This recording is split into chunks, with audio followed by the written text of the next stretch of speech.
Nasaan ang magaling mong apo? Ilabas mo si Dahlia! Ikaw pala, Celeste. Wala dito ngayon ang apo kong si Dahlia. Mula kanina hindi pa siya umuwi. Ano bang sadya mo sa kanya? Ang kapal naman ng mukha niya para agawan ng anak ko. Ni wala nga siya maayos na damit eh. Ambisyosa ang apo ninyo. Ang taas ng pangarap niya, ni hindi niya magawang mag-aral man lang. Dahan-dahan ka sana sa pagsasalita mo ng masama sa apo ko. Mas higit ko siyang kilala kaysa sa iyo. Kung ano man ang ikinagagalit mo, pwede kang makipag-usap sa akin ng mahinahon. Mahinahon baka mo? Ha! Paano ko hihinahon kung inagawan ng anak ko ng apo mo? Ano ba ang ginawa niya para mapili siya nakakatawan sa barangay natin para sa gaganaping beauty contest sa buong lalawigan, ha? Yan bang kinagagalit mo, ha? Napakababaw naman pala para mag-eskandalo ka rito. Hindi ako nag-ieskandalo. Gusto ko lang makausap ang apo mo. Ano pala ang tawag sa ginagawa mo ngayon? Mula pagdating, sumisigaw ka na. Nasaan ba kasi ang apo ninyo? Ang mabuti pa ilabas nyo na siya. Sinabi ko nang wala siya rito. Yang sinasabi mo, hindi ko alam yan. Malamang hindi rin alam ng apo ko. Kung sino man ang nagsabi sa iyo niyan, siya ang kausapin mo. Nakausap ko na nga sila. Ang apo mo kasi nagpalista rin. Ang kapal naman ng mukha niya. Anong akala niya? Beauty contest lang dito sa barangay natin ang sasalihan niya? Kulang pa nga ang kinikita niyong maglolo sa pang-araw-araw na gastusin. Sasali pa talaga yang si Dahlia? Para sabihin ko sa iyo, Mang Delfin, magastos ang sumali sa ganyang patimpalak. Kaya sabihin niyo sa apo ninyo, umatras na lang. Nasabi mo na mga gusto mong sabihin. Makakaalis ka na. Wala akong kaalam-alam ng mga oras na yun na sumugod pala sa amin si Ma'am Celeste. Nakarating na rin sa akin ng balitang ako nga ang napili para kumatawan sa barangay namin. Imbis matuwa, nakaramdam pa ako ng pangamba. Pagdating sa bahay, nakita ko na sinasalansan na ni Lolo Delfin ng mga panggatong. Nagmano muna ako bago tinulungan si Lolo. Kumusta ang naging lakad mo, apo? Ayos naman po, Lo. Tuwang-tuwa po ang nanay ni Vina sa mga dala kong pasalubong. May pasalubong din po pala sa atin ng kaibigan ko. Abay, nag-abala pa talaga ang kaibigan mo. Kailan pa ba daw sila rito sa atin? Kahapon lang po ng tanghali sila dumating. Buong bakasyon po dito sila sa atin. Hindi ko nga po nakilala si Vinny. Pumuti po kasi siya at kuminis ang balat. Iba po yata kapag sa Maynila nakatira. Ang swerte po niya na doon siya nag-aaral ng kolehiyo. Pasensya ka na, apo, ha? Kung hindi sana nasalanta ang pananim ng palay, sana may pera tayong pampaaral mo. Naiintindihan ko naman po ang sitwasyon natin Siguro po hindi talaga para sa akin ang pag-aaral. Minsan sabi ng teacher ko nung high school, para lang daw sa mapeperang pagkukolehiyo. Sayang nga lang po hindi ako naaprubahan para sa scholarship noon. Alam naman natin ang dahilan nun. Merong humarang para hindi mo makuha. Ipinasa Diyos ko na lamang po yun. Baka hindi rin po talaga para sa akin yun. Ay, siya nga pala, apo. Galing dito si Celeste. Ano pong kailangan ni Ma'am Celeste? Nagagalit dahil inagawan mo daw ang anak niya. Totoo bang nagpalista ka para maging kinatawan ng barangay natin? Lo, hindi ko po kasi alam na ililista ko ni Leia at Mitch. Akala ko po nagbibiro lang sila. Meron daw po kasing scholarship at allowance ang mapipili. Kaya lang apo magastos ang pagsali dyan. Kahit meron pang mag-sponsor sa'yo, hindi pa rin natin kakayanin ang gastos. Yun nga po ang inaalala ko Hindi lang yun. Sigurado na hindi ka titigilan na mag-inang Celeste at Belinda. Alam mo kung anong kaya nilang gawin. Ayoko na masaktan kanila sa kahit anong paraan. Kahit po gusto ko sanang sumali, hindi ko na lang po tatanggapin. Ayoko po na may gawin na naman sa akin ng mag-inang yun. Baka po kasi gawin na naman nila akong katatawanan. Huwag mo sanang isipin na hinahadlangan ko ang pag-angat mo, ha? Natatakot lang kasi ako sa pwedeng mangyari. Naiintindihan ko po kayo, Lo. Hindi po ako nagtatampo sa inyo. Salamat, apo. Balang araw, matutupad mo rin ang pangarap mo sa ibang paraan. Dahil umurong ako para maging kinatawan ng barangay namin na punta ang titulo kay Belinda, hindi na rin naman ako nanghinayang. Kung kapalit naman katahimikan naming maglolo. Kilala kasi namin ng mag-ina na hindi nagpapatalo. At lahat ng gusto nakukuha nila. Kilala kasi ang pamilya ni Ma'am Celeste sa lugar namin. Balita ko umuwi lang dito si Belinda para kumatawan sa barangay namin. Ang ganda talaga ng anak ko. Sigurado na ang pagkakapanalo mo. Sa ganda at talino mong taglay, aba, siguradong ilalampaso mo ang mga kalaban mo. Mabuti na lang umurong si Dahlia. Bibigyan lang naman yan ng kahihiyan ng barangay natin. Ang lakas talaga ng loob ng babaeng yun. Yun lang naman ang meron siya. Lakas ng loob at kapal ng muka. Tsaka dapat, ang kakatawan kung hindi man nakatapos ng pag-aaral, yung nag-aaral dapat. 20 na siya, hindi pa rin nakakatungtong sa kolehiyo. Mabuti na lang naharang ko noon ang pagbibigay ng scholarship sa kanya. Mabuti na lang po pinsan niyo ang principal sa eskwelahan nila. Hindi ako papayag na makaalis siya sa kinalalagyan nila ngayon ng lolo niya, no? Bakit po gano'n na lang ang galit niyo kay Dahlia? Wala naman po siyang ginagawa sa inyo Naalala ko, mula pagkabata mainit na ang dugo niyo sa kanya. Matindi talaga ang galit ko sa babaeng yun. Lalo na sa nanay niya. Kung buhay pa ang nanay niya, pareho ko silang pahihirapan. Ano nga po ang ikinagagalit niyo sa kanila? Saka ko nasasabihin sa'yo. Sa ngayon, mag-focus ka muna sa kompetisyon na sasalihan mo. Kailangan umiwas ka muna sa matatamis at kanin para hindi madagdagan ng timbang mo. Dalasan mo rin ang pagkain ng mga prutas. Ay nako, ang tamad mo pa namang kumain nun. Gusto mo mga mani, dapat iwasan mo muna ang mga yon at baka magkatigyawat ka pa. At higit sa lahat, iwasan mo muna ang magpuyat. Bawal muna ang mga gimik-gimik. Ang dami namang bawal. Baka pati paghinga ipagbawal nyo na rin. Huwag kang ang OA, basta sumunod ka na lang sa akin. Para din naman sa iyo ang sinasabi ko. Isa pa pala, iwasan mo magsuplada sa mga kabarangay natin. Kailangan lagi mo silang binabati at nginingitian. Lahat ba sila ngingitian at babatiin ko? Oo, isa yun sa paraan para makuha mo ang suporta ng mga tao. Sabi nyo dati piliin ko lang kung sino ang pakikisamahan ko. Hindi dapat ako nakikisalamuha sa mga mahihirap. Hindi naman porke babatiin mo sila makikisama ka na. Ngayon lang naman habang hindi pa tapos ang kompetisyon. Sige na nga. Hindi ko alam na ang hirap din pala ng ipinapagawa nyo sa akin. Sana hindi na lang ako umuwi. Ngayon ka pa nagrereklamo. Hindi mo man lang pinahahalagahan ng ginagawa ko para ikaw ang tanghali nakakatawan ng barangay natin. Sorry na ma.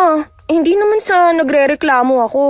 Basta sumunod ka na lang sa lahat ng sasabihin ko kung ayaw mong maungusan ni Dahlia. Malayo na po yun mangyari. Milya-milya na ang layo ko sa kanya. Sa bagay nga, habang buhay na siyang mabubulok dito sa lugar natin. Kaya nga wag na po kayong mag-alala. Tsaka mahirap pa sila sa daga. Wala na silang magagawa para maiangat ang buhay nilang maglolo. Hindi naman lingid sa amin ni Lolo Delphine ang mga ginagawa ni Ma'am Celeste. Katulad na lang ng pagharang niya para mabigyan ako nun ng scholarship. Tuwing nakakasalubong ko siya nun, punong-puno ng galit ang tingin niya sa akin. Naging palaisipan sa akin ng bagay na yun. Maging ang pag-a-apply ko ng trabaho, lagi niyang hinaharang. Katulad na lang ngayon. 1 linggo pa lang ako sa pinapasukan ko nang matanggal ako. Bakit ang aga mo yatang umuwi ngayon na po? Wala na po kasi akong trabaho Ha? Bakit wala ka ng trabaho? Uy, 1 linggo ka pa lang naman sa pinapasukan mo pakipaliwanag mo nga kung ano nangyari. Nawalan po ako ng trabaho dahil kay Ma'am Celeste, Lolo. Na naman? Ano ba ang problema ng babaeng yun? Palagi ka na lang niyang pinatatanggal sa trabaho. Hindi ko alam kung bakit ganun na lang ang galit niya sa akin. Para bang ayaw niya ako umasenso sa buhay. Huwag ka nang malungkot na po. Nakakahanap ka rin ng bagong trabaho. Parang tinatabad na po tuloy akong maghanap. Mabuti pa pong tulungan ko na lang kayo sa bukid. Mahirap ang trabaho sa bukid, naranasan mo na yun dati. At saka maliit lang ang sahod. Buti sana kung sarili natin ang bukid na sinasaka natin. Kung sa ibang lugar na lang po kaya ako maghanap ng trabaho, baka hindi na po makaabot doon ang impluensya ni Ma'am Celeste. Ay kung yan ang gusto mo, Apo, hindi na kita pipigilan pa. Alam ko naman na kahit anong gawin mo, hahadlangan lang ni Celeste. Isa lang pong inaalala ko yung maiiwan kayong mag-isa dito. Huwag mo kong intindihin, malakas pa ako at kaya pa ang sarili. Ayoko na rin kasing nakikita kang nasasaktan.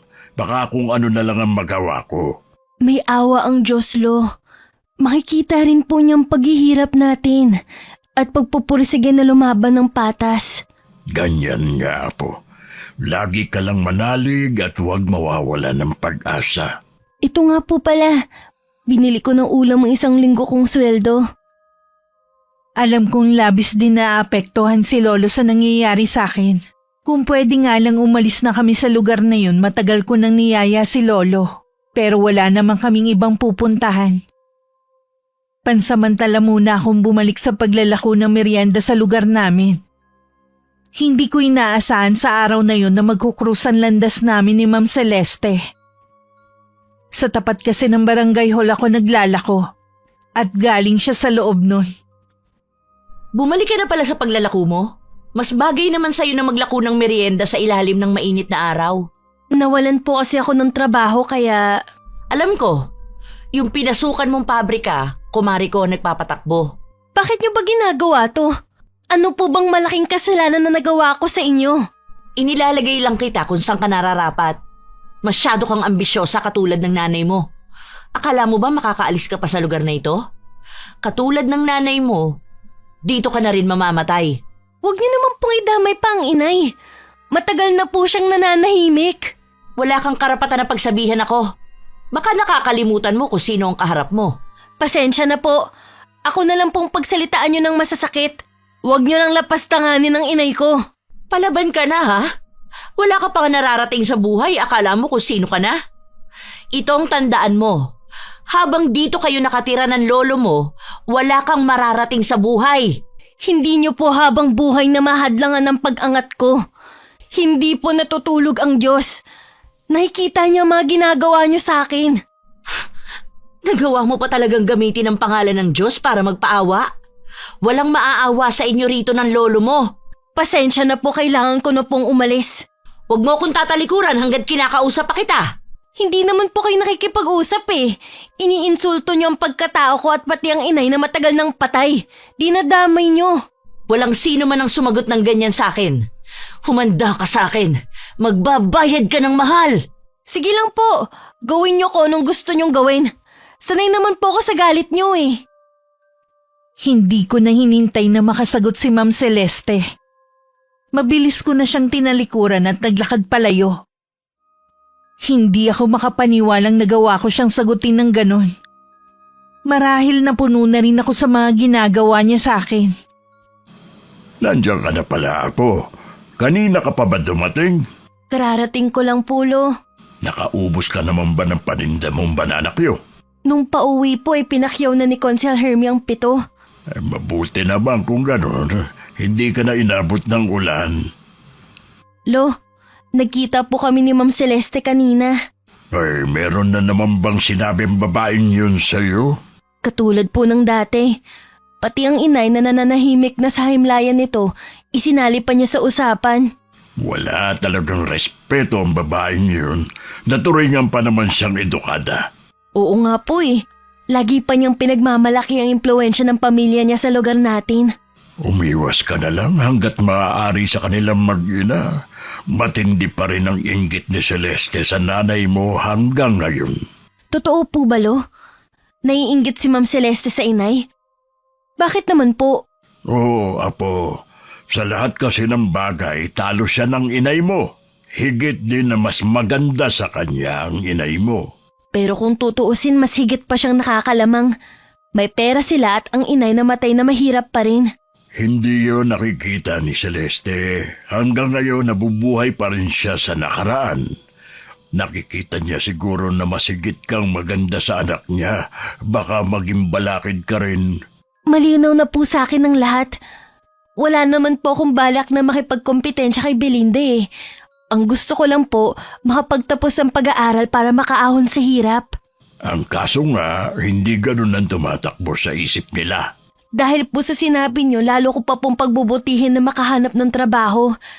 Pagkatapos po mag-iipon ako para makapag-aral. Ayoko pong isang tabi ang pangarap kong yun. Believe talaga ako sa determinasyon mo. Iniisip ko nga na ibenta na tong bahay natin para gamitin mo sa pag-aaral. Hindi na po, Lo. Ito na lang po ang meron tayo. Ayoko po na pati ito mawala sa atin. Sige, kung ayaw mo. Kapag sapat na rin ang ipon ko gamitin mo muna.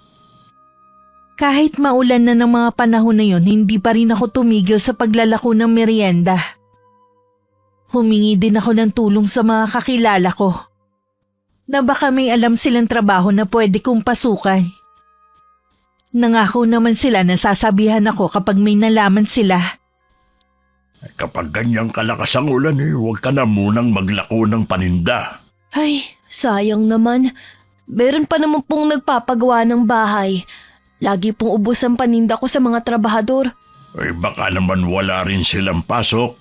Paano sila makakapagtrabaho kung ganyang kalakas ang ulan? Sana naman po tumila na bukas. Sayang kasi ang kita ko eh. Huwag kang mag-alala. Hindi naman habang buhay maulan. Naalala ko nga po pala, sa isang linggo ng contest sa sasalihan na Belinda. Nagsisisi ka ba, Apo? Kung pinilit mo ang pagsali mo, susuportahan pa rin naman kita. Mabuti na rin po na hindi ako sumali. Baka hindi rin po natin kayanin ang gastos eh. Kahit naman hindi ka sumali sa kahit na anong beauty contest na yan, ikaw pa rin ang pinakamaganda para sa akin. Siyempre po, apo niyo ko eh. Walang halong biro. Maganda ka, Apo. Nanamana mo sa iyong ina. Hindi pa ba sapat na mula elementarya ikaw lagi ang muse sa klase ninyo? Naniniwala naman po ako dahil lagi naman yun sinasabi ng mga teacher ko at mga kaklase. Sayang nga lang hindi na po ako nakapagpatuloy ng pag-aaral. Naniniwala ako na balang araw may pagpapatuloy mong pag-aaral mo. Magtiwala ka lang. Naku, lalo pang lumakas ang ulan. Isara mo na ang mga bintana. Maaga ka na rin magsaing, baka bigla kasing mawalan ng kuryente. Mahirap kumilos kapag madilim. Opo, Lo. Isasara ko lang lahat ng bintana at magluluto na ako ng hapunan natin. Pumasok na sa kwarto niya si Lolo habang ako naman tumuloy na rin sa may kusina. Isang lumang kahon ng sapatos ang kinuha ni Lolo Delfin sa lumang aparador. Sa loob ng kahon naroon ng ilang sulat na naninilaw sa kalumaan. Patawarin mo ako, Apo. Dapat noon ko pa ito ginawa. Kaya lang natatakot ako. Sana'y hindi mo na nararanasan ang pangmamaliit ng ibang tao. Pangako, gagawin ko na ang tama. Hindi pa man ako nakakatapos magluto nang biglang nawalan ng ilaw. Mabuti na lang naihanda ko na ang gasera. Ang galing niyo naman, Lo. Nahulaan yung mawawalan ng kuryente ngayon. Para namang hindi ka pa sanay. Konting hangin at ulan, asahan mo nang pinapatay nila ang kuryente. Tapos ang taas pa nilang maningil ng kuryente. Mabuti na lang mabait ang mag-asawa na kinakabitan natin. Hindi tayo tinataasan. Sinabi mo pa. Sila lang ang pumayag na makikabit tayo. Kaya kapag meron tayong sobrang gulay lagi kong binibigyan. Makabawi man lang sa kabutihan nila. Sana po lahat na lang ng tao mababait. Kaya lang, imposible naman. Siya nga pala, Apo. Kapag gumanda na ang panahon bukas aalis muna ako. Saan naman po kayo pupunta, Lo? Pupuntahan ko lang ang dati kong kaibigan. Sino pong kaibigan, Lo? Hindi mo siya kilala pero umaasa ako na magkakaharap din kayo. Bakit niyo po siya pupuntahan? Dapat noon pa ako nakipagkita pero dahil sa maraming dahilan hindi natuloy. Hihingi ako sa kanya ng tulong. Alam ko na hindi niya ako tatanggihan. Hinihintay lang niya na magpakita ako sa kanya. Sasamahan ko na po kayo, Lo. Hindi na, Apo. Kaya ko pa naman magbiyahe. Kung hindi ka makakapaglako, dumito ka na lang sa bahay. Parang may kakaiba sa inyo ah. Patawarin mo ako, Apo, kung nahadlangan ko ang pangarap mo. Natatakot kasi ako na pati ikaw ay mawala sa akin. Sa pagkakataong ito, hindi na ako magiging makasarili. Kinakabahan naman ako sa inyo. Sino ba yung kaibigan na sinasabi nyo? Siya ang babago ng buhay mo, Apo. Paano naman po mangyayari yun? Saka ka na magtanong kapag nagkaharap na kayo. Sige na. Tapusin mo na ang pagkain mo. Maaga tayong magpapahinga ngayon. Nung mahiga na ako, hindi ako makatulog. Iniisip ko ang naging usapan namin ni Lolo Delphine. Parang umaayon rin naman ang panahon dahil tumila na ang ulan. Kinabukasan nga maganda na ang panahon. Maagang gumayak si Lolo at saka umalis. Alam niyo ba, Ma? Nakita ko ang lolo ni Dahlia na sakay ng tricycle palabas. Saan kaya ang punta nun? Inutusan lang kitang bumili ng pandesal eh. May nasagap ka ng balita. Nasisiguro mo bang ang lolo ni Dahlia ang nakita mo? Opo, sigurado ako. Ibig sabihin, hindi magtatrabaho ang matandang yun sa bukid. Alam kaya ni paring Joseph ang pag-alis niya? Huwag niyo pong sabihin na isusumbong niyo ang lolo ni Dahlia. Kawawa naman po kung pati siya mawawalan ng trabaho. Mabuti nga yun. Matagal na ako naiinis sa matandang yun. Saka matanda na rin naman siya para magtrabaho sa bukid. Dapat sa kanya nasa bahay na lang. Kawawa naman po si Mang Delphine sa gagawin niyo. Huwag ka maawa sa mga yun. Dapat magalit ka rin sa matandang yun, hindi lang kay Dahlia.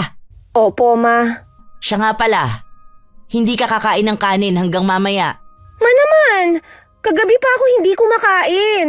Gutom na ako. Kaya nga kita pinabili ng pandesal para yan ang kainin mo. Alalahanin mo, sa 1 linggo na ang kompetisyon. Pagkatapos na ng laban mo, saka ka kumain ng marami. Kahit konti lang, Ma. Gusto ko lang masayaran ng kanin ng bibig ko. Konting tiis na lang anak, para din sa'yo to. Sige na nga po. Ganyan nga, magbubunga din lahat ng sakripisyo natin. Mas lalo kang makikilala at dadami ang mandiligaw mo. Kailangan makahanap ka ng mayamang mapapangasawa. Bakit pa po ako maghahanap ng mayamang lalaki? Marami naman po tayong pera. Ayaw mo nun? Lalo tayong yayaman kapag nagkataon. Kapag nasa pinakatuktok ka na, malabo ka nang maabot ni Dahlia. Bakit ba lagi niyo na lang binabanggit ang babaeng yun? Ma, mananatili na lang siyang tindera ng banana Q, turon at kung ano-anong merienda sa kalye. Kapag nanalo ka sa beauty contest na sasalihan mo, hindi ko na siya babanggitin kahit kailan. Dapat lang no, naririndi na ako sa pangalan ng babaeng yun eh. Siya, mag-almusal ka na. Mamaya magpa-practice pa tayo ng tamang lakad. Emma, nasan nga pala yung mga kasambahay natin? Bakit ba mula kahapon hindi ko sila nakikita? Ha? Pinaalis ko na sila. Bakit naman? Hindi na kasi ako kontento sa trabaho nila eh. Kaya hayun, pinauwi ko na sa mga probinsya nila. May kapalit na po ba sila? Oo. Nagpapahanap na ako sa kumari ko. Sige na, kumain ka na. Huwag ka na maraming tanong. Para hindi ako mainip sa paghihintay kay Lolo Delphine, naglako na lang ako ng banana Q. Hindi na rin ako lumayo pa para hindi ako abutan ng ulan. Madilim na naman kasi ang langit. Pagdating sa bahay, naabutan ko na si Lolo. Lolo, nandito na kayo. Kanina pa po ba kayo dito? Oo, Apo. Ay, nakapagluto na nga ako para pagdating mo makapagpahinga ka na. Kamusta po ang pagkikita niyo ng kaibigan niyo? Ayos naman. Pupunta siya rito isang araw. May kailangan lang siyang tapusing trabaho. Excited na po akong makilala ang kaibigan niyo. Lalaki ba siya o babae? Lalaki, Apo, at kilala siya ng nanay mo. Talaga po? Sa tagal po ng panahon ngayon niyo lang siya nabanggit. Patawarin mo sana ako, Apo, sa bagay na yan. Kapag dumating si Ronnie, tsaka mo maiintindihan ang lahat. Ronnie po pala ang pangalan niya. Siya nga po pala, Lo.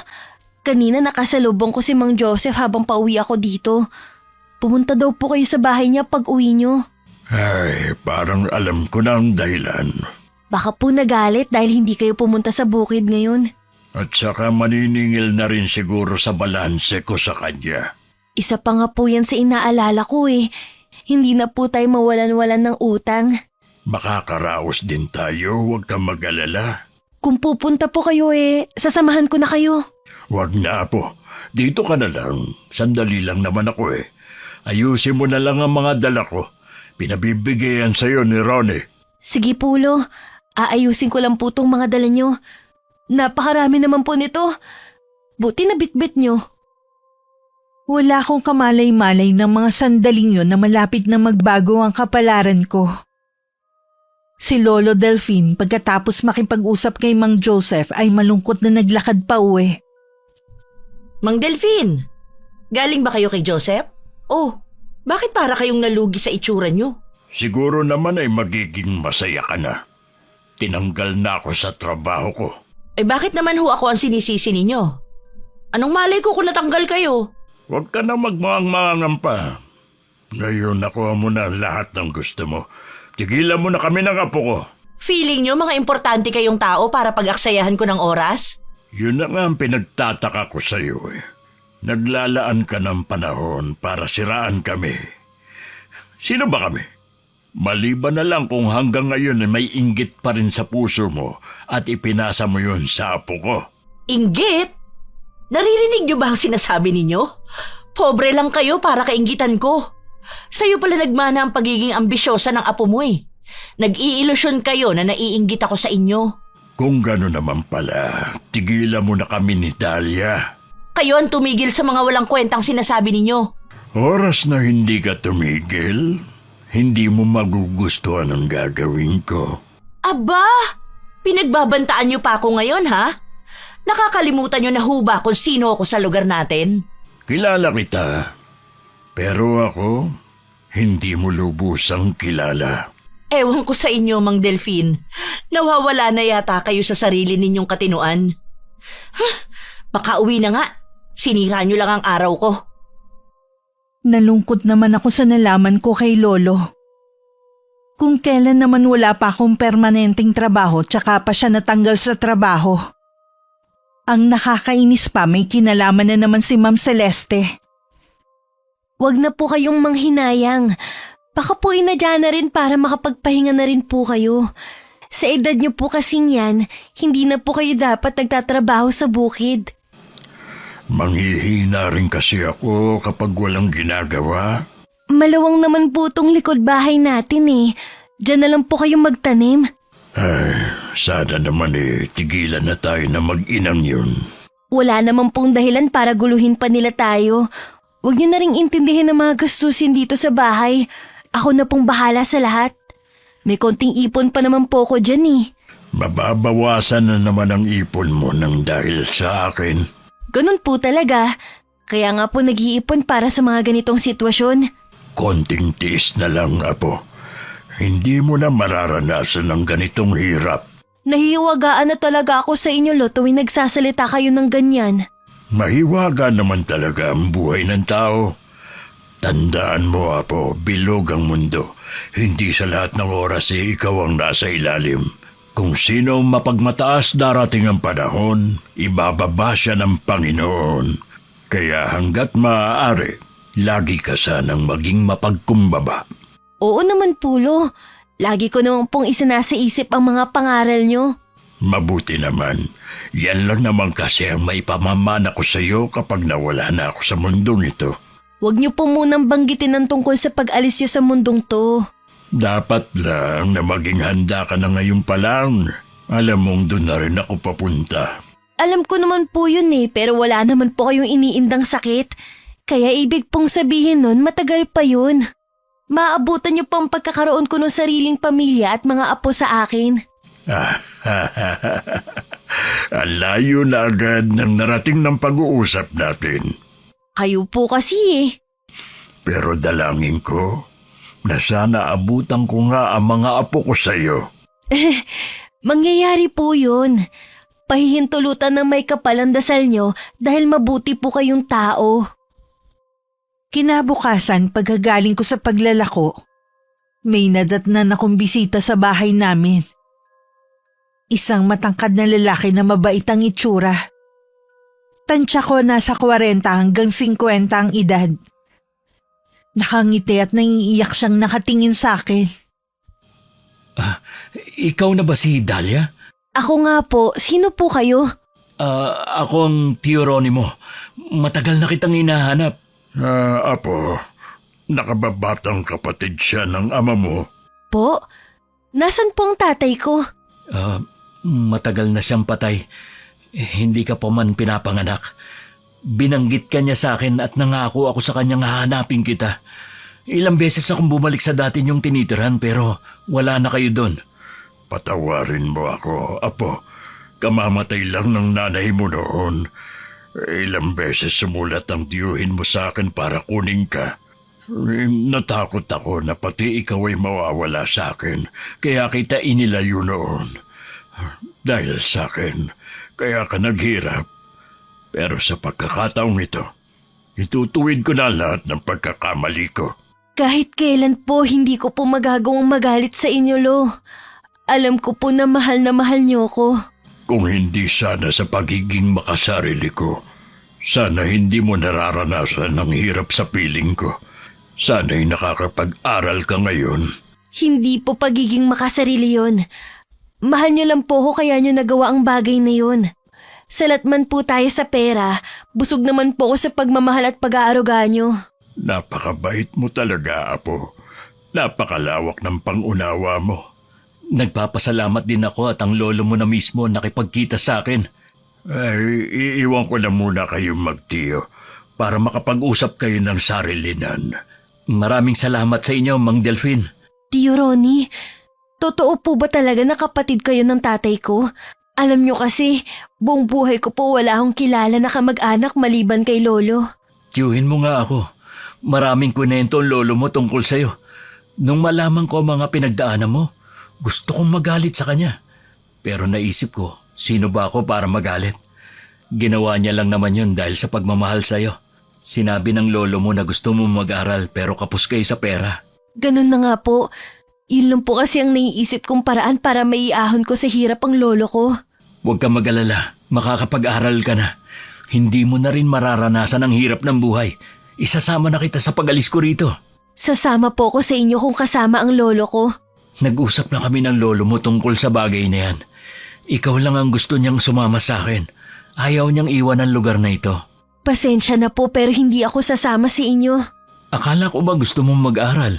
Opo pero mas matimbang pa rin sa akin ang kagustuhan kong makasama ang lolo ko. Naiintindihan naman kita.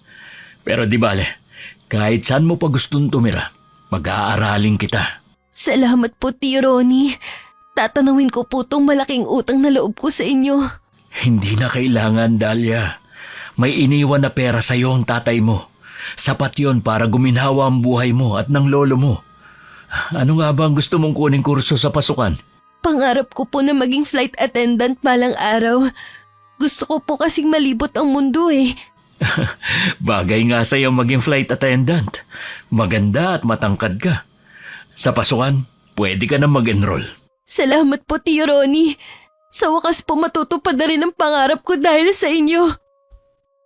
Hindi ko alam na sa sandaling panahon lang magbabago ang takbo ng buhay ko. Sa kabila na nangako si Tio Ronnie na ibibigay ang magandang buhay sa akin. Mas pinili ko pa rin na mamuhay ng simple kasama si Lolo. Salamat, Apo, at ako pa rin ang pinili mo. Kaya lang ayaw mo bang maranasan ang buhay sa Maynila? Gusto ko po kung doon ako titira kasama ko po kayo. Kaso ayaw niyo pong iwan ng lugar na to eh. Matanda na kasi ako, Apo. Hindi ko na kayang tumira doon. Mas gusto ko dito dahil sariwa ang hangin at tahimik. Sabi po pala ni Tio Ronnie, ipapagawa niya po tong bahay natin. Hindi na po natin magiging problema na matangayan ng bubong kapag may malakas na bagyo. Siya ang bahala kung ipapaayos niya ang bahay na ito. Pagdating naman ng araw sa'yo naman ito mapupunta. Gusto ko lang po na maging komportable kayo. Yung bang magdamag tayong hindi natutulog dahil sa takot na matangay ng hangin ng buong bahay? At saka hindi na po tayo makikikabit ng kuryente. Basta'y pinauubaya ko na sa'yo lahat. Siya nga pala, Nabanggit mo na susunduin ka dito ng tiyuhin mo bukas. Opo, Lo. Gusto daw niya akong bilhan ng mga gamit. Sumama na po kayo. Hindi na. Gusto kong bigyan kayo ng panahon na magkasama ng tiyuhin mo. Alam ko, sabik din siya makasama ka. Sige po, bibilhan ko na lang po kayo ng pasalubong. Oo nga pala. Ngayon ang kompetisyon na sasalihan ni Belinda. Sana'y manalo siya. Isang karangalan din yun sa barangay natin. Oo nga po eh. Balita ko din po malaki din ang premyo. Maganda at matalino naman si Belinda pero hindi niya mapantayan ang angking ganda mo. Yun ang hindi matanggap ng mama niya. Nasa isip niya siguro yun nung araw na magkakompetensya pa sila ng nanay mo. Ayaw niyang mangyari sa anak niya na maungusan mo. Kahit kailan po, hindi pumasok sa isip ko na makipagkompetensya sa kapwa ko. Tsaka marami na siyang napatunayan kumpara sa akin na mag-uumpisa pa lang. Alam kong magtatagumpay ka dahil mabuti ang puso mo. May pagkakataon din po na nagagalit ako at nakakapag-isip ng masama sa kapwa. Ayoko pong baguhin ako ng pera. Magdasal ka, Apo. Hingin mo sa kanya na huwag hayaan na manaigang galit dyan sa puso mo. Alam ko nagagalit ka pa rin sa ginawa ng mag-inang yun sa'yo. Naniniwala pa rin ako na mas mangingibabaw sa iyong pagiging mabuting tao.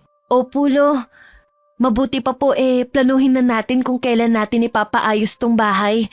Sigurado po na magtatanong bukas si Tio Ronnie. Sana habang hindi pa gaanong maulan maumpisaan na. Habang masaya kami nagpaplano ni Lolo Delfin, bigo namang umuwi ang mag-ina sa kanilang bahay. Walang tigil sa pag-iyak si Belinda dahil sa sama ng loob. Ni hindi man lang kasi siya nakapasok sa top 5. Wala man lang special award na natanggap. Tumigil ka na nga sa pag-iyak mo. Kanina ka pa eh. Para kang baka na walang tigil sa pag-atungal. Intindihin niyo naman po ko. Hindi biro yung pinagdaanan ko. Lahat ginawa ko. Tapos hindi ako mananalo. Ano pa bang kulang sa akin? Maganda ang gown ko at pinatahi pa natin sa Maynila. Sexy tsaka mas dihamak naman na maganda ako sa top 5. Pero bakit? May palagay ako na nabayaran ng mga judge. Kahit saan kasi tingnang anggulo, walang panama sa ganda at husay mo mga babaeng kalahok. Maghahabla tayo sa kung sino mang organizer ng beauty contest na yon. Ano na lang ang mukhang ihaharap ko sa mga kabarangay natin? Nakakahiya, Ma. Sinabi ko pa naman na sigurado na akong mananalo. Ni isang award wala man lang akong nakuha. Huwag mo munang isipin kung anong sasabihin nila sa pagkatalo mo. Paano hindi ko iisipin, Ma? Kanina, narinig ko na pinag-uusapan ng team natin na sana si Dahlia na lang daw sana ang kumatawan. Sigurado daw nakasama sa top 5. Huwag mo pansinin ang mga sinabi nila. Naghahanap lang ang mga yun ng butas para may masisi. Nanahimik kasi ako sa Maynila eh. Pinuntahan niyo ako para sumali sa lintik na beauty contest na yan. Sana hindi ako napapahiya ng ganito. Kung hindi kita inutusan na sumali, edi sana naungusan ka na ni Dahlia. Gusto mo ba yon?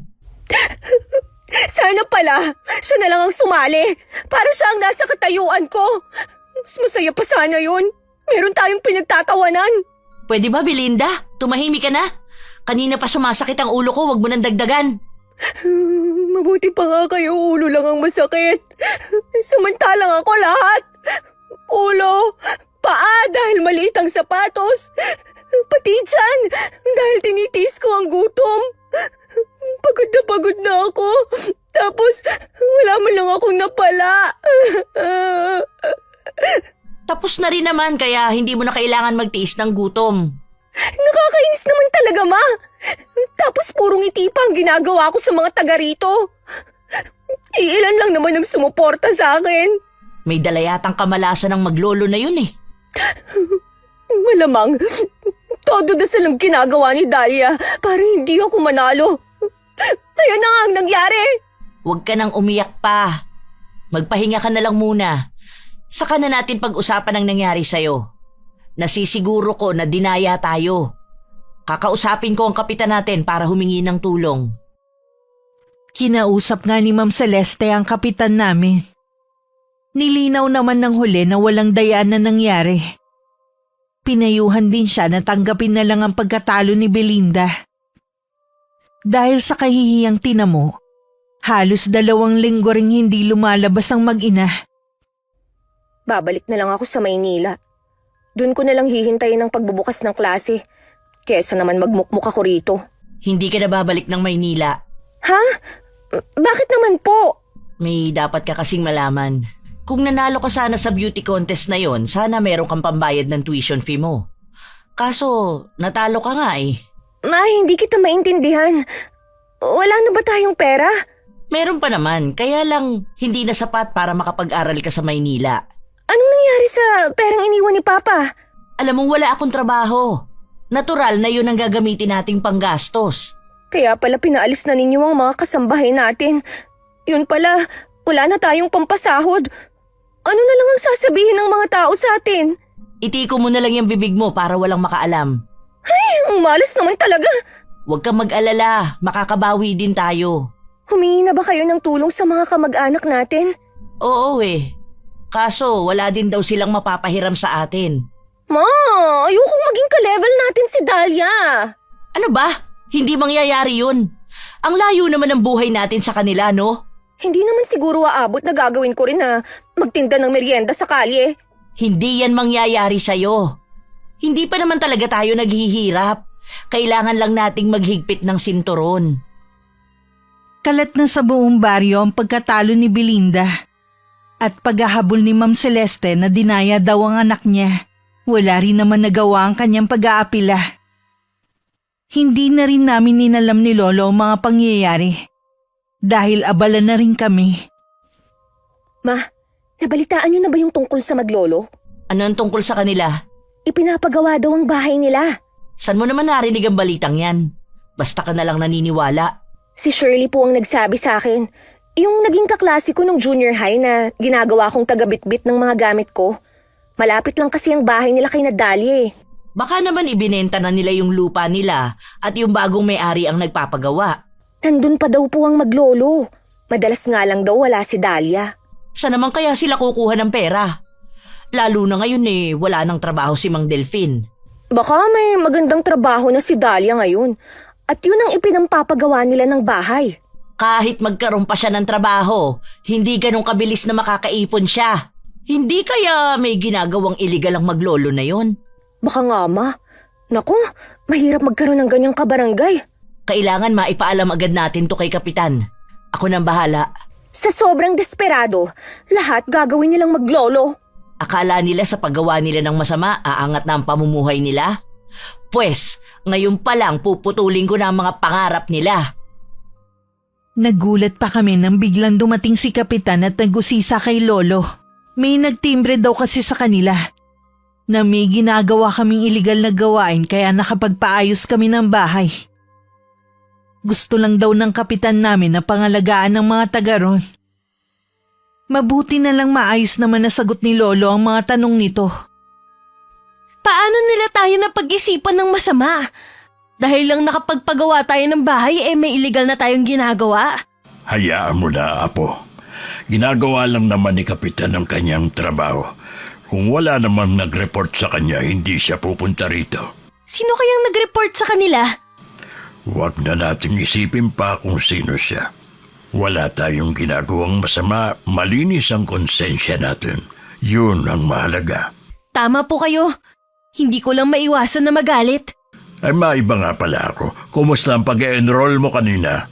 Ayos naman po. Nag-exam po ako kanina. Tingin ko naman po pasado ako. Sa 1 linggo po lalabas ang resulta. Akala ko dahil 2 taon akong nabakante, nakalimutan ko na ang mga inaral ko noon. Likas sa iyo ang pagiging matalino kaya hindi mo basta-basta makakalimutan ang mga inaral mo. Excited na ako, Lo. Gusto nga ni Tio Ronnie na sa Maynila ako mamili ng gamit para makapamasyal na rin. Kitang-kita nga sa aura mo ngayon kung gaano ka kasaya.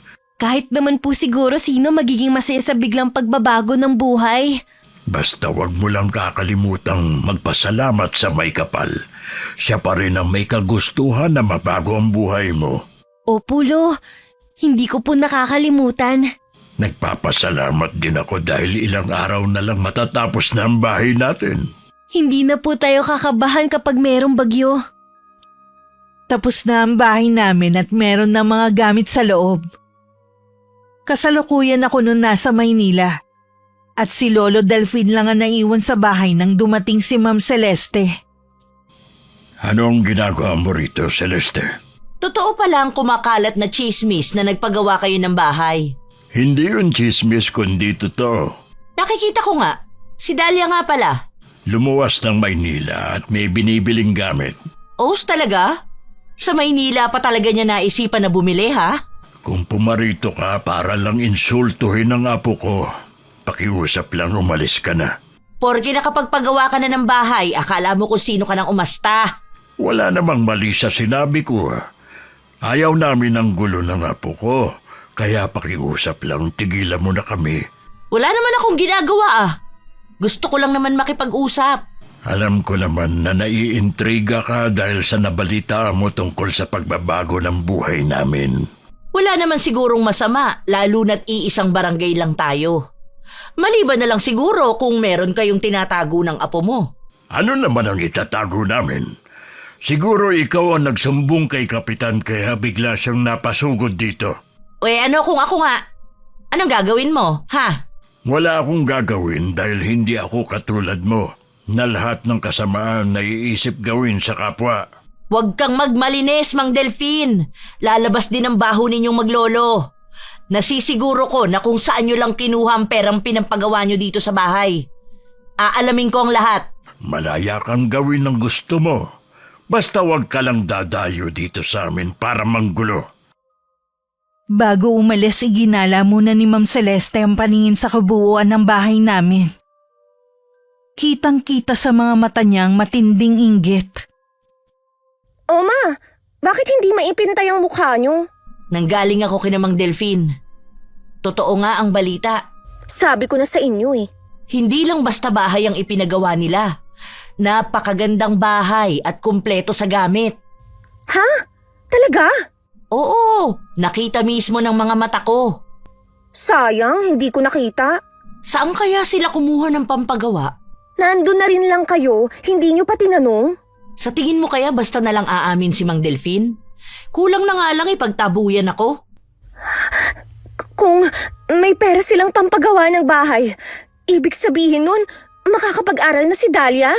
Oo nga no, kaya siguro nasa Maynila ngayon si Dahlia. Sabi ng lolo niya para mamili daw ng gamit. Tapos ngayon na meron na silang pera, edi magpapaganda na si Dahlia. Ano nang gagawin natin, Ma? Baka maungusan na niya ako. Huwag ka nga magsalita ng ganyan. Malaki pa rin ang lamang mo sa babaeng yon. Tandaan mo, wala pa siya sa kalingkingan mo. Ma, hindi ako papayag na mahigitan ako ng babaeng yon. Gumawa ka ng paraan. Heto na nga, nag-iisip na nga ako ng paraan.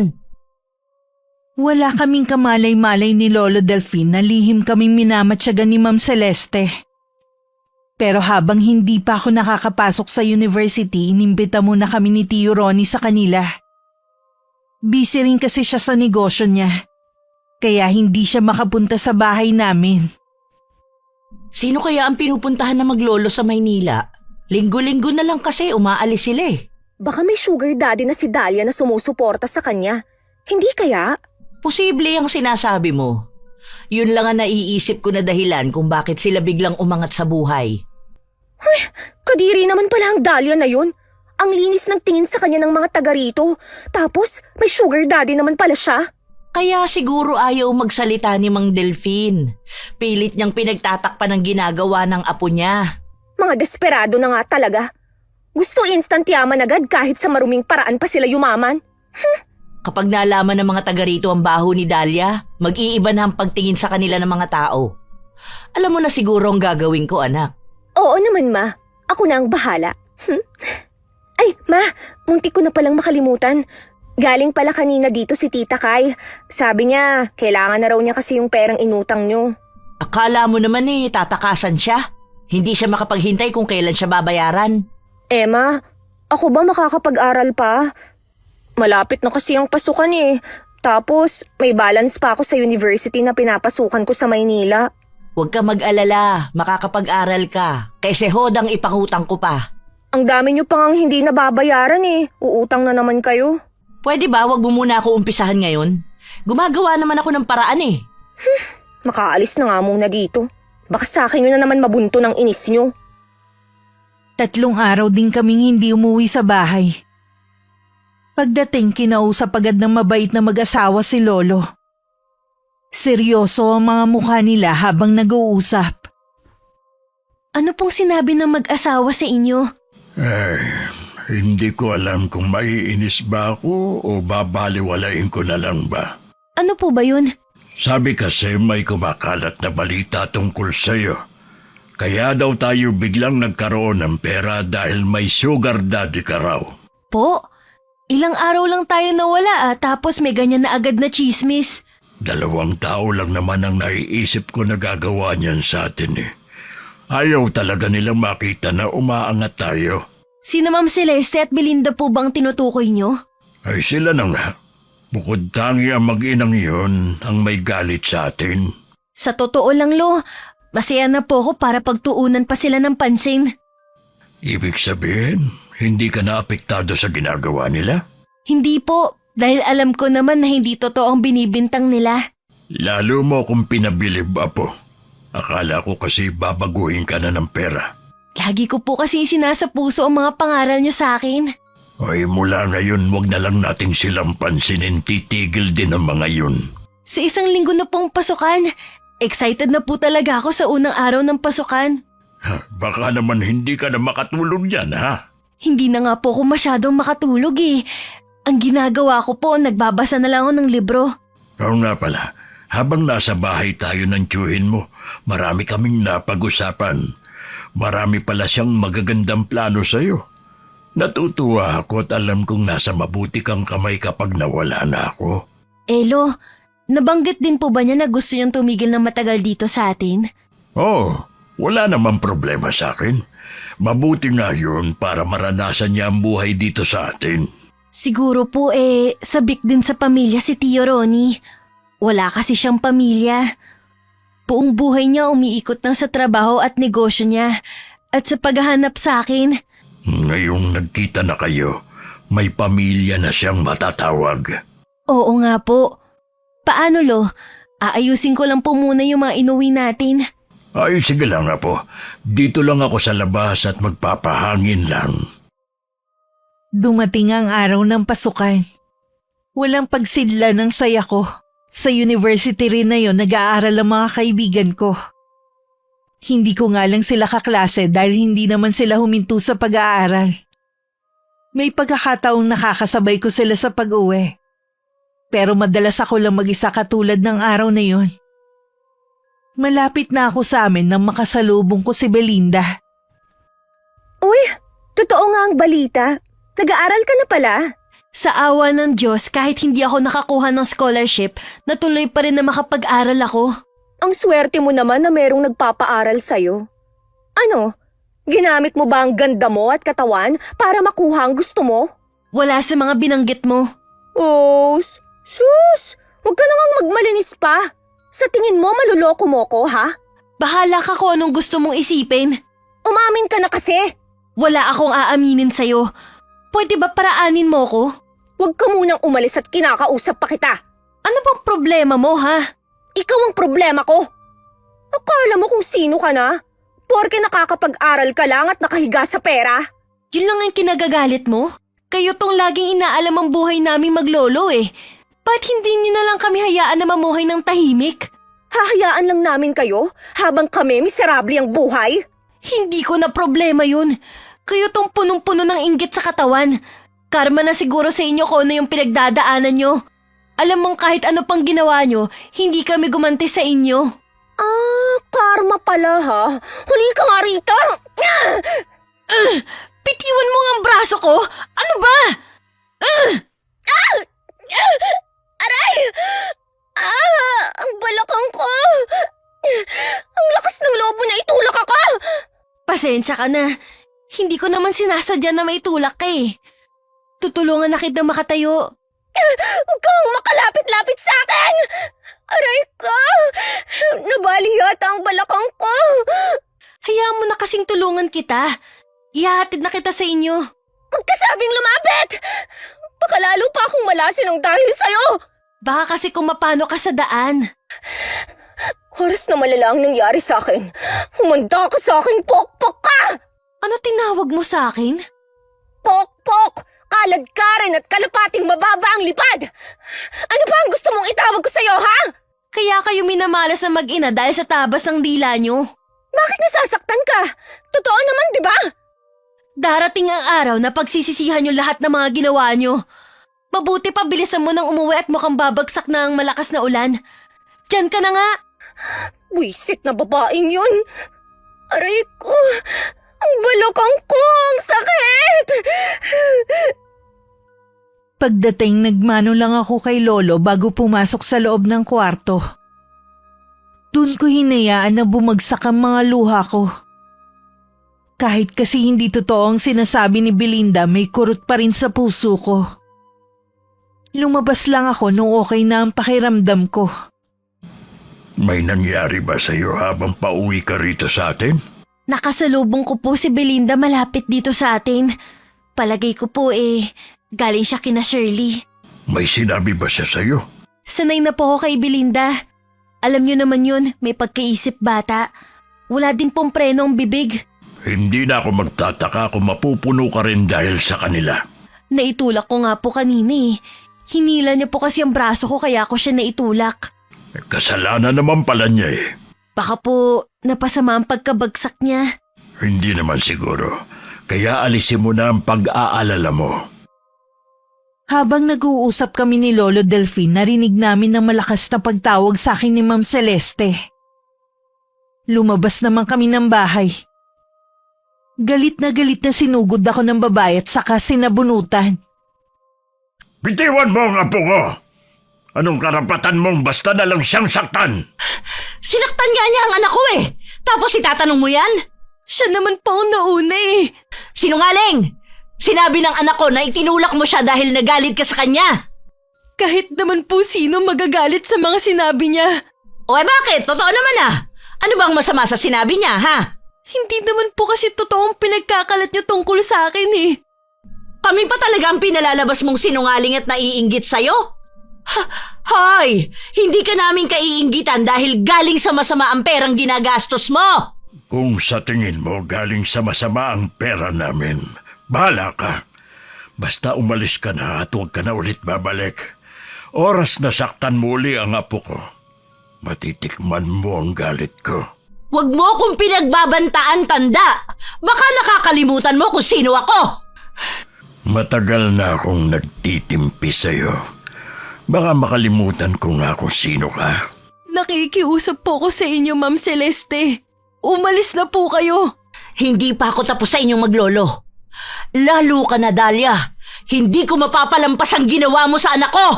Halina po kayo, Lo. Pumasok na po tayo sa loob ng bahay. Mali nga sigurong nanahimik lang tayo sa mga ginagawa nila sa atin. Ayaw lang po kasi natin ng gulo. Kaya hanggat maaari umiiwas tayo. Kung hindi pa sila titigil, ako na ang makakalaban nila. Kahit nakakaangat na kami sa buhay ni Lolo, pakiramdam ko hindi buo ang nararamdaman kong saya. Pilit ko lang itinatago ang nararamdaman ko lalo't na sa amin si Tio Ronnie. Kumusta ang pag-aaral mo? Hindi ka ba nahihirapan? Ayos lang po. Hindi naman po ako nahihirapan kahit 2 taon ako tumigil.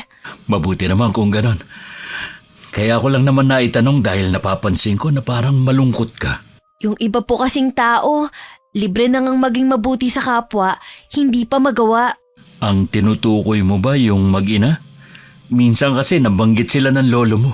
Sila na nga po. Bakit pahirap ang iba na maging masaya sa tagumpay ng iba? Dahil nangingibabaw sa kanila ang inggit. Yun ang lumalamon sa pagkatao nila. Hindi nila matanggap na ang dating minamaliit nila pwede na silang higitan. Minsan po naiisip ko nang gumanti eh. Kaya lang ang babaw naman ng dahilan ko. Huwag mong gagawin yan. Hayaan mo lang siya. Magsasawa din sila sa ginagawa nila. Ganun na nga po para iwas gulo. Hindi ka pa ba papasok sa loob ng bahay? Dito po muna ako.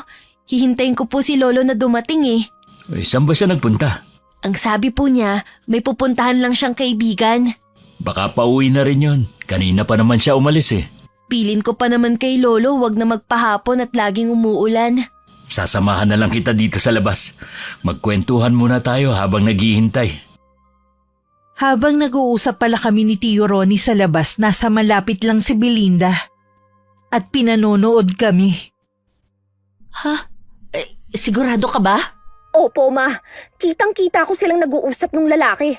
Tingin ko po kasing edad nyo lang eh. Ang kapal naman ng mukha ng babaeng yan para dalhin pa sa bahay nila. Ang lolo naman niya, hinahayaan lang. Dapat siguro balaan natin ang mga taga rito na ingatan ang mga asawa nila. Nag-deny pa talaga siya nung una. Babalik din siya sa dati nilang kinalalagyan. Tingnan ko lang kung hindi siya kuyugin ng mga tao. Dapat siguro, Ma, umalis na silang maglolo dito. Ngayon pa ba sila aalis eh? May bahay na nga sila. Nakakainis naman eh. Kung makikita nyo sana si Dahlia, ang kinis ng balat niya ngayon. Ang ganda laging pumorma. Tinaig pa ako. Pumorma ka rin kasi. Hindi yung porke naghihirap na tayo pinabayaan mo na rin ang sarili mo. Teka, may bigla ako naisip. Ano naman yun, Ma? Bakit hindi mo kaya akitin ang matandang boyfriend niya? Ano? Ma naman! Sa dami ng pwede niyong ipagawa, yan pa talaga. Nakakadiri naman kayo. Ayaw mo nun? Lahat ng tinatamasa ni Dahlia mararanasan mo? Pero Ma... Sige na anak, gawin mo na para sa ikabubuti natin. Ayaw mo bang bumalik sa dati ang buhay natin? Gusto ko naman. Kaya lang, Ma, parang hindi ko kaya. Pwes kayanin mo. Hindi maaari na mabaliktad ang mundo natin. Dapat tayo pa rin ang tinitingala sa lugar natin, hindi si Dahlia. Naaalala ko na naman tuloy ang ina niya. Wala nang nanay niya. Matagal nang tapos ang nangyari sa inyo. Pero nandyan pa ang anak niya. Kung masisiraan natin siya, malamang iwan din siya ng lalaking yun. Tama ka dyan anak.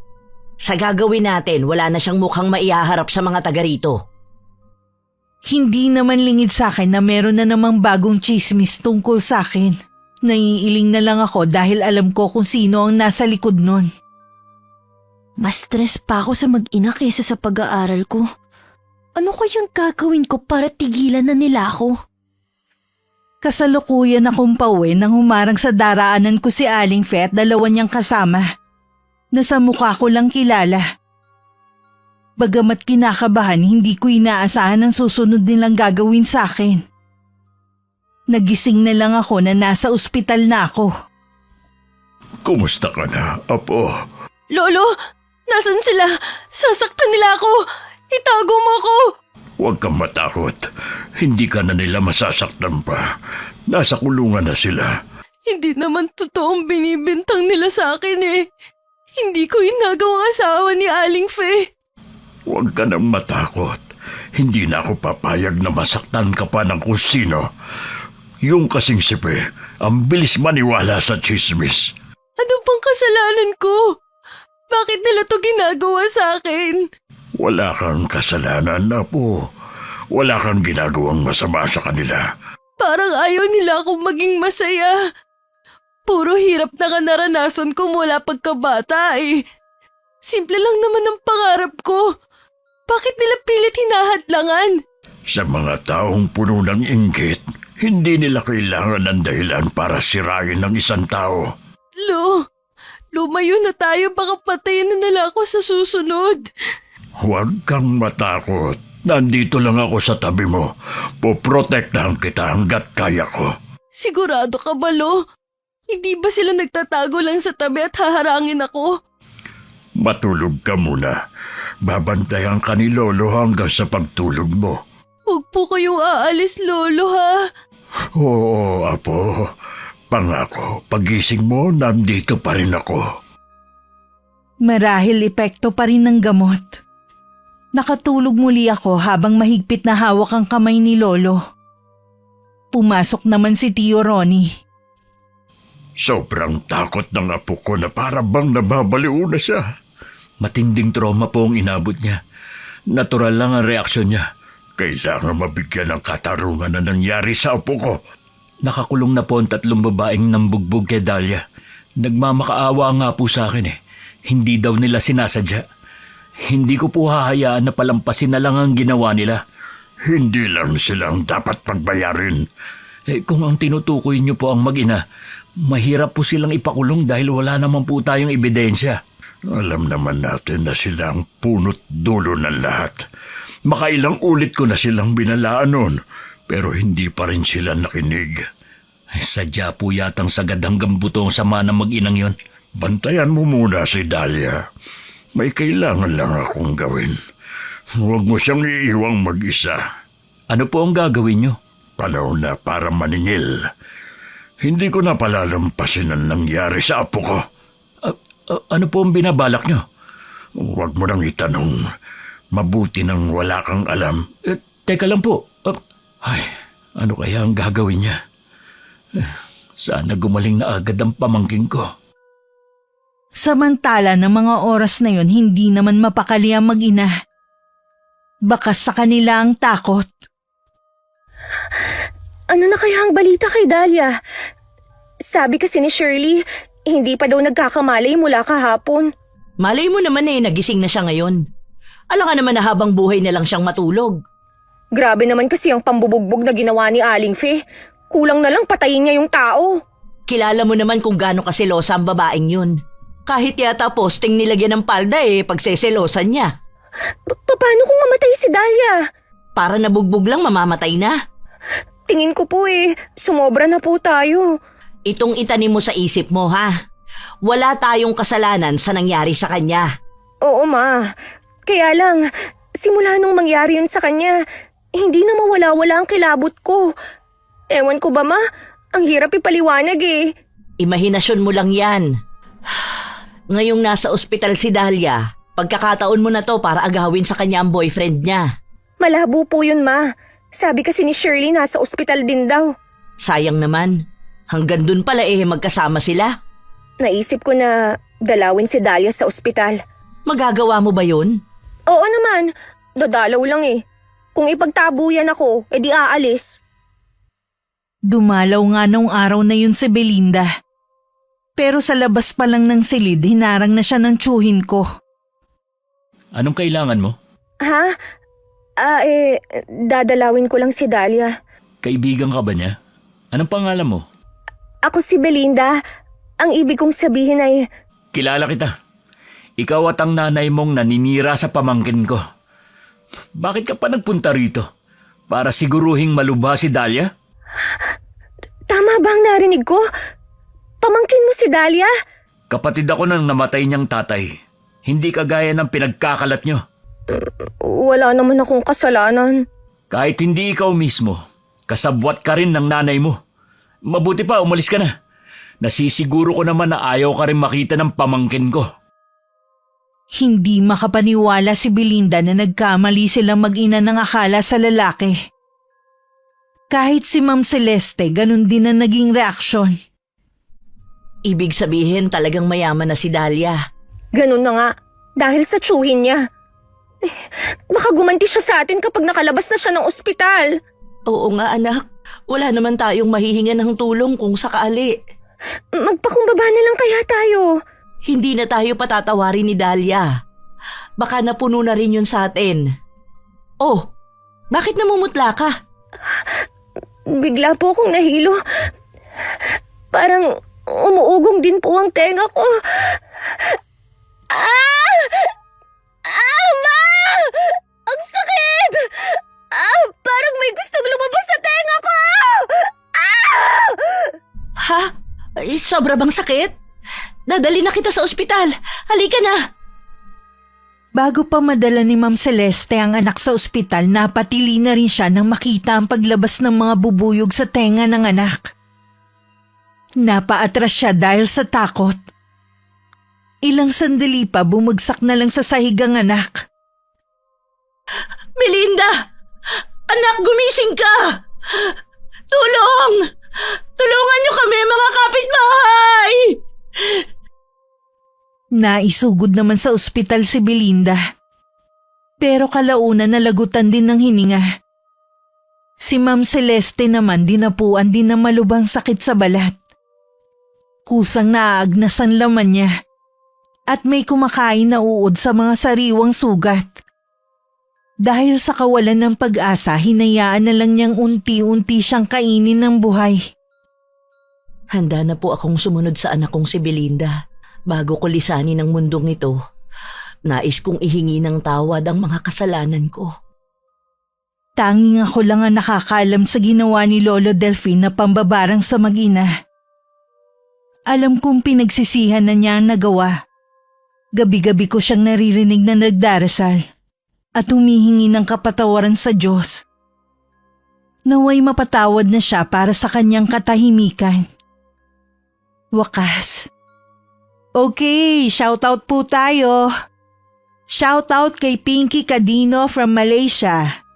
Shoutout sa Deninia family from Iriga City, Camarines Sur. Hello kay na Francis, Emerson, Rick, Renren, Arnel, Leo at sa KAC family. Hi kay Vicky Garcia from Bulacan na nakikinig habang nananahe. Maraming salamat po. Hello kay Rodora Samson from Marikina City. Hi kay Regine Laban Galang from Gaya-Gaya, San Jose del Monte, Bulacan. Hello kay Sammy Vlogs. Happy birthday kay Francisco Pabon. Hi kay Chari Gallo. Hello kay Bernadette Abayo na laging nakikinig from Bulata Negros Occidental. Shout out sa Tumaliwan family and Arcos family from Tuguegarao City, Cagayan. Hello kay Ricky Bernardas. Shout out sa mga mananahin ng Ate Clothing na sina Grace, Ate Veron, Ruth, Jonas, Adrian, Gerald, Kuya Mar, Miko at Janet. Hello po at salamat sa pakikinig. Hello sa mga anak ni Normie Manuel na sina Mary Angela Manuel at Mary Stacy Manuel. Hello kay Rosmel Ausa from Rowena Ausa. Hi kay Daddy Renz na laging nakikinig sa office. Ingat daw lagi at mahal na mahal ka ng Barakiel family. Hello kay na Edwin, Kyle at Kylie mula kay Aiko Villesa na nasa Bahrain.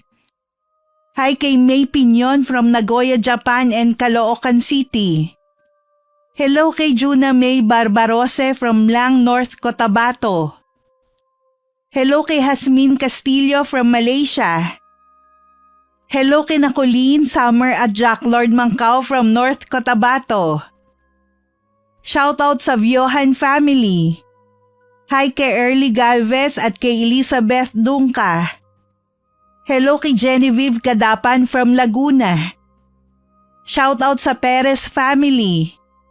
Hello kay Joel Mongomon from Pangasinan at sa Padilla family.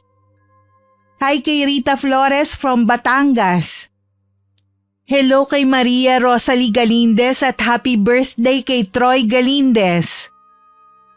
Hello kay Arian from mainland China. Hello kay Dennis Pabadora and sa Pabadora family. Hi kay Jay Landagan from Davao City. Hi kay Megan Kanya from Sahod Ulan, Tansa, Cavite.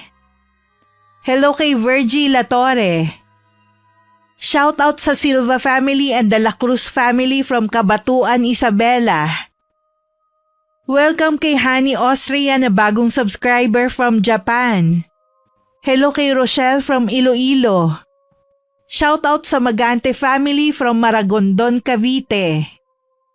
Hello kay Trina Dakanay at sa pinsan mong si Eva Dakanay na taga Benguet. Hi kay Rebecca Katipay from Malaybalay, Bukidnon. Hi kay Jenny Binuya from Nagano, Japan. Hi kay Lynn Hasegawa from Ibaraki, Japan. Shout out sa Enaria family. Hi kay Mary Andahay. Hi kay Erlinda Manalo from Pinamalayan, Oriental, Mindoro. Shout out sa Deloro family, Gonzaga family at kay Beth Royo na laging nakikinig. Maraming salamat po. Hi kay Henmer Garcia from Angeles, Pampanga. Hi kay Nanet Carson from Cabuyao, Laguna. Hello kay Riel May Gibaga from Quezon, Bukidnon. And shoutout kay na Regine at Rems Turing, Mr. and Mrs. Marites and Dodds Naol, Mr. and Mrs. Adrian and Michelle Patadillo, Mr. and Mrs. Joy Tigbao and Bench Chan, at kay Mr. and Mrs. Boling Plata and Joseph Pleños from Davao City. Maraming salamat po sa pagsuporta nyo at pakikinig. Hanggang sa susunod, ingat, God bless.